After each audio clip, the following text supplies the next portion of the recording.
नमस्कार मंडळी, स्वागत आहे आपल्या यूट्यूब चॅनलवर। घरोघरी मातीच्या चुली या मालिकेच्या पुढील भागामध्ये आपल्याला असं पाहायला मिळतं की आता जानकी तो व्हिडिओ बघते, तर ते जानकीने व्हिडिओ पाहिल्यावर तिला एकदम चक्कर येते।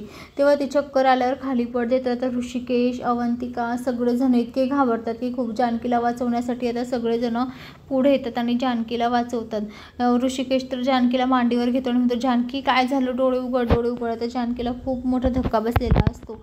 तर दुसरीकडे ऐश्वर्या फोनवर बोलत असते।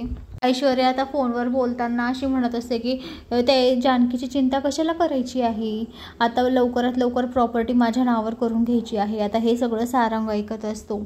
प्रॉपर्टीचे पेपर फक्त माझ्याच नावावर, कळलं, त्या सारंग बैलाच्या नावावर सुद्धा नको। आता हे सगळं सारंग ऐकत असतो। तर सारंगला ऐकून आता इतका मोठा धक्का बसतो की मी ऐश्वर्यासाठी काय नाही केलं आणि ऐश्वर्या माझ्याच पायावर कुऱ्हाड मारायला निघाले। तेव्हा आता सारंग एवढा घाबरतो। सारंग आता डायरेक्ट हॉस्पिटलमध्ये जातो आणि जानकीला आणि ऋषिकेशला झालेला प्रकार सगळा सांगतो आणि स्वतःच्याच डोक्यामध्ये तो आता चप्पल मारत असतो। त्याला खूप वाईट वाटत असतं की मी माझ्या घरच्यांच्या विरोधात जाऊन ऐश्वर्यासोबत म्हणजे तिची साथ दिली आणि ही माझ्याच पायावर कुऱ्हाड मारायला निघाली आहे असं आता सारंगला समजल्यावर आता सारंग जानकीकडे जातो। ऋषिकेशला आणि जानकीला सगळं खरं खरं काय आहे ते सगळं सांगतो आणि मग आता तिघं मिळून आता ही लढाई लढणार आणि ऐश्वर्याच्या विरोधामध्ये ऐश्वर्याचं भांडं फोडणार।